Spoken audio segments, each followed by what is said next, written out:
ലോകത്തിലെ ജനങ്ങളുടെ വലിയൊരു ചോദ്യമാണ് ഈ യുദ്ധം അവസാനിച്ചോ ഇല്ലയോ എന്നുള്ളത്. കാരണം പലതാണ്. ഒന്നാമതായിട്ടുള്ള കാരണം ഇറാനിൽ നിന്നും വരുന്ന റിപ്പോർട്ടുകൾ അനുസരിച്ചിട്ട് ഇന്നടക്കം ഇറാനിലെ ഓയിൽ റിഫൈനറിക്കെതിരെ അറ്റാക്ക് സംഭവിച്ചിട്ടുണ്ട്. അതിന്റെ വീഡിയോ വിഷ്വൽസ് ഞാൻ പ്ലേ ചെയ്തു തരാം. രണ്ടാമതായിട്ടുള്ളത് ഇറാൻ 3 ഗൾഫ് കൺട്രീസിനെ ഇന്ന് അറ്റാക്ക് ചെയ്തിട്ടുണ്ട്. Kuwait, Bahrain, Abu Dhabi. ഇതിൽ കുവൈത്തിൽ തന്നെ 28ഓളം ഡ്രോണുകൾ അയച്ചിട്ടുണ്ട് എന്നുള്ള റിപ്പോർട്ടുകളാണ് കുവൈത്തിൽ നിന്നും വന്നുകൊണ്ടിരിക്കുന്നത്. ഇനി മൂന്നാമതായിട്ടുള്ളത് ഇസ്രായേലിന്റെ അറ്റാക്ക് ലബനനിൽ കണ്ടിന്യൂ ചെയ്തുകൊണ്ടിരിക്കുന്നത്. ഹെവി അറ്റാക്ക് ആണ് ഇന്ന് ചെയ്തിട്ടുള്ളത്. 10 മിനിറ്റിൽ 100-ലധികം മിസൈലുകൾ അയച്ചിട്ടുണ്ട് എന്നുള്ള റിപ്പോർട്ടുകളും വന്നിട്ടുണ്ട്.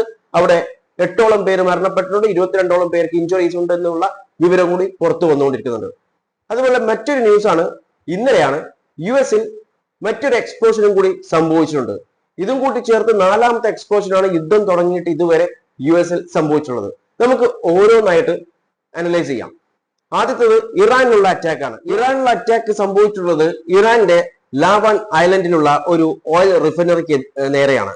അതായത് the national Iranian oil refinery and distribution കമ്പനിയാണ് ഈ ഇൻസിഡന്റ് പുറത്തു വിട്ടിട്ടുള്ളത്. അവർ പറഞ്ഞിട്ടുള്ളത് രാവിലെ ഏകദേശം 10 മണി ലോക്കൽ ടൈമിലാണ് ഈ ഫെസിലിറ്റിക്ക് നേരെ അറ്റാക്ക് ഉണ്ടായിട്ടുള്ള എന്നുള്ള റിപ്പോർട്ടാണ് ഇറാനിൽ നിന്ന് വരുന്നത്. ഇറാൻ ഇത് കൺഫേം ചെയ്തിട്ടുണ്ട്, ഇങ്ങനെ ഒരു അറ്റാക്ക് നടന്നിട്ടുണ്ട് എന്നുള്ളത്. ഇറാൻ പറഞ്ഞിട്ടുള്ളത് it describe as an enemy attack എന്ന രീതിയിലാണ് ഇതിപ്പോൾ ഡിസ്ക്രൈബ് ചെയ്തിട്ടുള്ളത് ഇറാൻ. ഇനി നമുക്ക് ഇതിന്റെ വിഷ്വൽസ് ഒന്ന് കാണാം.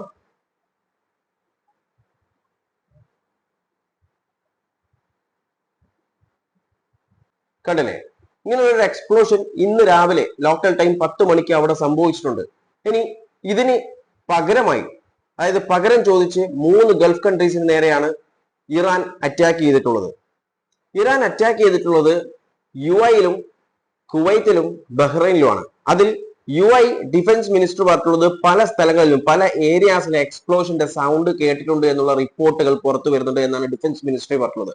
അവർ പറഞ്ഞിട്ടുള്ളത് നമ്മളുടെ എയർ ഡിഫൻസ് സിസ്റ്റം ഇന്റർസെപ്റ്റ് ചെയ്തിട്ടുള്ളത് ballistic missile, cruise missile and unmanned aerial vehicles, ഇതൊക്കെ ഇന്റർസെപ്റ്റ് ചെയ്തിട്ടുണ്ട് എന്നുള്ള റിപ്പോർട്ടുകളാണ് UAE-ൽ നിന്നും വരുന്നത്. അതുപോലെ അബുദാബിയിലെ ഒരു Habshan gas complex temporary suspend ചെയ്തിട്ടുണ്ട് അതിന്റെ വർക്കിംഗ്സ് ഒക്കെ. കാരണം അവിടെ തീ പിടിച്ചിട്ടുണ്ട്. അതായത് ഈ ഡിബ്രീസ് വീണിട്ട്, ഈ മിസൈൽസിന്റെ ഒക്കെ ഡിബ്രീസ് വീണിട്ട് അവിടെ ഫയർ പിടിച്ചിട്ടുണ്ട്. അതുകൊണ്ട് താൽക്കാലികമായിട്ട് അതിന്റെ വർക്കിംഗ് ടെമ്പററി സസ്പെൻഡ് ചെയ്തിട്ടുണ്ട്. അതുപോലെ മീഡിയ ഓഫീസ് എന്ന് പറഞ്ഞിട്ടുള്ള കാര്യം എന്ന് പറയുന്നത് ഇന്റർസെപ്ഷൻ മൂലം 2 എമിറേറ്റീസ് ഇഞ്ചുർ ആയിട്ടുണ്ട്, അതുപോലെ ഒരു ഇന്ത്യൻ നാഷണലും ഇഞ്ചുർ ആയിട്ടുണ്ട് എന്നുള്ള വിവരമാണ് UAE-ൽ നിന്ന് വരുന്നത്.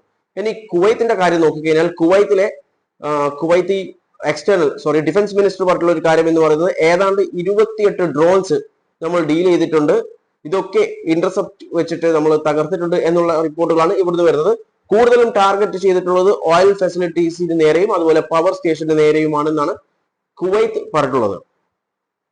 അതുപോലെ ബഹ്റൈൻ മിനിസ്ട്രി പറഞ്ഞിട്ടുള്ള ഒരു കാര്യം എന്ന് പറയുന്നത് ഇന്റൻസീവ് ആയിട്ടുള്ള ഒരു അറ്റാക്ക് ഇറാന്റെ ഭാഗത്തു നിന്ന് വന്നിട്ടുണ്ട് എന്നുള്ള കാര്യമാണ് ബഹ്റൈൻ മിനിസ്ട്രി ഓഫ് ഇന്റീരിയർ പറഞ്ഞിട്ടുള്ളത്. അവർ പറഞ്ഞിട്ടുള്ളത് 2 പേർക്ക് ഇഞ്ചുറീസ് ഉണ്ടായിട്ടുണ്ട് എന്നാണ് പറഞ്ഞത്. ഇതൊക്കെ സംഭവിച്ചിട്ടുള്ളത്, കുവൈത്ത് പറയുന്നത് രാവിലെ മുതൽ ഈ സമയം വരെ 28 ഡ്രോൺസ് അവരെ അറ്റാക്ക് ചെയ്തിട്ടുണ്ട് എന്നുള്ള കാര്യമാണ് കുവൈത്ത് പറയുന്നത്. അതുപോലെ UAE ആയാലും ബഹ്റൈൻ ആയാലും പറയുന്ന ഒരു കാര്യം എന്ന് പറയുന്നത് ഈ സീസ് ഫയർ ഡീൽ, അതായത് സീസ് ഫയറിന്റെ അഗ്രിമെന്റ് ചെയ്തതിന് ശേഷമാണ് ഈ അറ്റാക്സ് ഒക്കെ നടന്നിട്ടുള്ളത് എന്നൊരു കാര്യമാണ് കുവൈത്തും ബഹ്റൈനും അതുപോലെ UAE-യും പറഞ്ഞിട്ടുള്ളത്.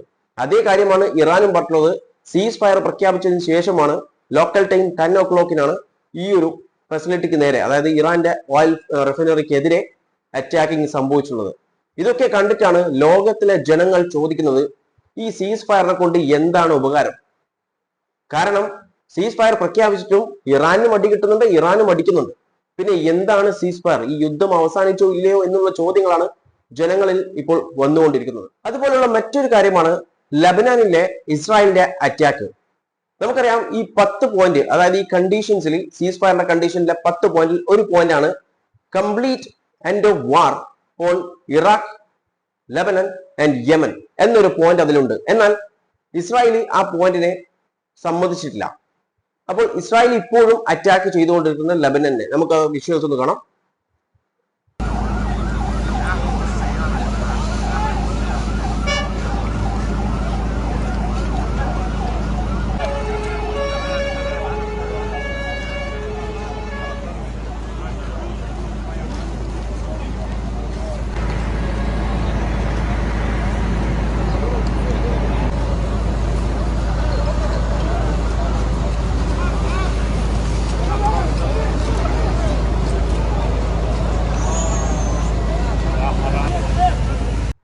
ഇവിടെ ലെബനാനിൽ ഇന്ന് സ്ട്രൈക്ക് ചെയ്തിട്ടുള്ളത് ഹെവി സ്ട്രൈക്ക് ആണെന്നാണ് റിപ്പോർട്ടുകൾ വന്നുകൊണ്ടിരിക്കുന്നത്. അതായത് 10 മിനിറ്റിനുള്ളിൽ 100ഓളം മിസൈൽസ് അവിടെ അയച്ചിട്ടുണ്ട് എന്നുള്ള റിപ്പോർട്ടുകളും വന്നുകൊണ്ടിരിക്കുന്നുണ്ട്.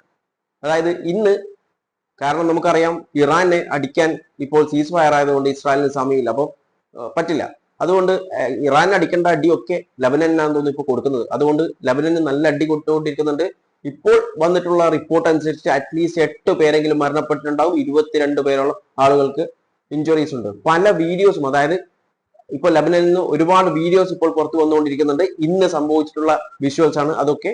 നല്ല രീതിയിലുള്ള അറ്റാക്ക് ലബനന് നേരെ ഇസ്രായേൽ ഇന്ന് പ്രയോഗിച്ചിട്ടുണ്ട്. പിന്നെ എന്ത് അർത്ഥമാണ് ഈ സീസ് ഫയറിനുള്ളത്?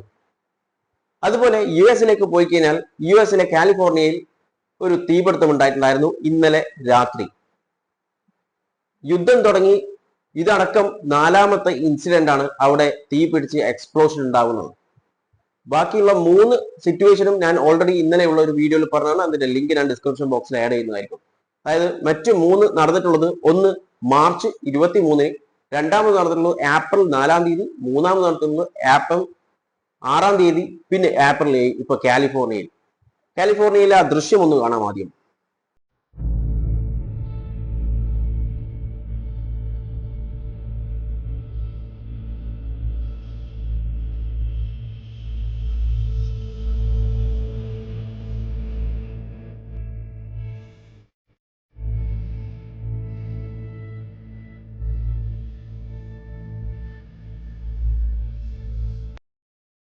കണ്ടില്ലേ? ഈ ഒരു സംഭവം നടന്നിട്ടുള്ളത് കാലിഫോർണിയയിലാണ്. കാലിഫോർണിയയിലെ കാംബർലി ക്ലാർക്ക് വെയർഹൌസിലാണ് ഈ ഒരു സംഭവം നടന്നിട്ടുള്ളത്. ഇതിന്റെ, അതായത് തീ കൊളുത്തി എന്ന് സംശയമുള്ള ആളെ ഇന്നലെ തന്നെ അറസ്റ്റ് ചെയ്തിട്ടുണ്ടായിരുന്നു. പക്ഷേ ഈ ഒരു ഇൻസിഡന്റ് നടക്കുന്നത്, ഈ ഒരു അഗ്രിമെന്റ്, സീസ് ഫയർ അഗ്രിമെന്റ് നടക്കുന്നതിന് തൊട്ട് മുൻപ്, അതായത് മണിക്കൂറുകൾക്ക് മുൻപാണ് ഈ ഒരു ഇൻസിഡന്റ് നടക്കുന്നത്. ഇതിൽ എന്തെങ്കിലും സംശയം നിങ്ങൾക്ക് തോന്നിയോ? കാരണം 3 പോസിബിലിറ്റിയാണ് ഉള്ളത്. ഒന്ന് കോയിൻസിഡൻസ് ആണ്, പിന്നെ ഒന്ന് ഇറാനാണ്. പക്ഷെ ഇറാൻ ഇപ്പോൾ സീസ് ഫയറിന്റെ ഒരു ഇതിലുള്ളതുകൊണ്ട് ആ സമയത്ത് അത് ചെയ്യാനുള്ള സാധ്യത വളരെ കുറവാണ്. പിന്നെയുള്ളത് ഇസ്രായേലാണ്. സാധ്യത, അതായത് പ്രോബബിലിറ്റി ഹൈ ആണ്. കാരണം എന്താണ്? ഈ ഒരു യുദ്ധം അവസാനിപ്പിക്കാതിരിക്കാൻ വേണ്ടിയിട്ട് അതായത് ഈ ഒരു യുദ്ധം അവസാനിക്കരുത് എന്ന് ഏറ്റവും കൂടുതൽ നിൽക്കുന്നത് ഇസ്രായേലാണ്. US ഇത് എങ്ങനെയെങ്കിലും നിർത്തിയാൽ മതി എന്നാണ്. കാരണം അവർക്ക് നല്ല അടി കിട്ടിയിട്ടുണ്ട്, എല്ലാ ഭാഗത്തുനിന്നും പ്രശ്നമുണ്ട്. ഇസ്രായേലിനുള്ള പ്രശ്നം എന്ന് പറയുന്നത് ഈ യുദ്ധം കണ്ടിന്യൂ ചെയ്തിട്ടില്ലെങ്കിൽ, കാരണം ഇപ്പൊ തോറ്റ പോലെ ഉള്ളത്, ഈ ഒരു സിറ്റുവേഷനിൽ യുദ്ധം അവസാനിപ്പിച്ചു കഴിഞ്ഞാൽ അത് അവർക്ക് നെഗറ്റീവ്ലി ബാധിക്കും. കാരണം അവർക്ക് ഇപ്പോൾ ഓൺ ഗോയിങ് ഒരു ഇലക്ഷൻ ഉണ്ട്, ഒക്ടോബർ 2026 ഒരു ഇലക്ഷൻ വരുന്നുണ്ട്. അതിന് നെഗറ്റീവായി ബാധിക്കും. അപ്പോൾ ഈ യുദ്ധം അവസാനിപ്പിക്കാതിരിക്കുക എന്നുള്ളത് അവരുടെ അജണ്ടയാണ്. അങ്ങനെ വരുമ്പോൾ നമുക്കറിയാം ഇസ്രായേലിന്റെ ഹോൾഡ് എങ്ങനെയാണെന്ന്. എല്ലാ രാജ്യങ്ങളിലും US ഇസ്രായേലിന് നല്ല ഹോൾഡ് ഉണ്ട്. എല്ലാ ഏരിയയിലുമുണ്ട്, എല്ലാ ഡിപ്പാർട്ട്മെന്റിലുമുണ്ട്. അപ്പോൾ ഇതൊരു കോയിൻസിഡൻസ് ആയിട്ട് മാത്രം നിങ്ങൾക്ക് തോന്നുന്നുണ്ടോ? അതുപോലെ ഈ യുദ്ധം തുടങ്ങിയിട്ട് ഇത് 4ാമത്തെ ഇൻസിഡന്റ് ആണ്. അതായത് US ഇതുപോലെ ഫയർ ഇൻസിഡൻസും എക്സ്പ്ലോഷനും നടക്കുന്നത്. പല റിപ്പോർട്ടുകളും വരുന്നത് വലിയ തരത്തിലുള്ള എക്സ്പ്ലോഷൻ സൗണ്ട് കേട്ടിട്ടുണ്ട് എന്നുള്ള റിപ്പോർട്ടുകളും ഇന്നലത്തെ കാലിഫോർണിയയിൽ നിന്നും വന്നുകൊണ്ടിരിക്കുന്നുണ്ട്. ഇങ്ങനെയുള്ള പല കാര്യങ്ങളും നമ്മുടെ ലോകത്ത് സംഭവിച്ചുകൊണ്ടിരിക്കുന്നുണ്ട്. ഈ യുദ്ധം അവസാനിച്ചോ ഇല്ലയോ എന്ന് ചോദിച്ചു കഴിഞ്ഞാൽ സംശയമാണ്. ആർക്കും അതിന് കൃത്യമായിട്ടുള്ള ഉത്തരം നൽകാൻ സാധിച്ചിട്ടില്ല. കാരണം ഇറാനെ അറ്റാക്ക് ചെയ്യുന്നുണ്ട്, ഇറാനും അറ്റാക്ക് ചെയ്യുന്നുണ്ട്. അതായത് അറ്റാക്കിങ് നടന്നുകൊണ്ടിരിക്കുന്നുണ്ട്. വരും മണിക്കൂറുകളിൽ നമുക്ക് ഒരു വ്യക്തത കിട്ടും ഈ യുദ്ധം അവസാനിച്ചിട്ടുണ്ടോ ഇല്ലയോ എന്നുള്ളത്. അതുവരെ നമുക്ക് കാത്തിരിക്കാം.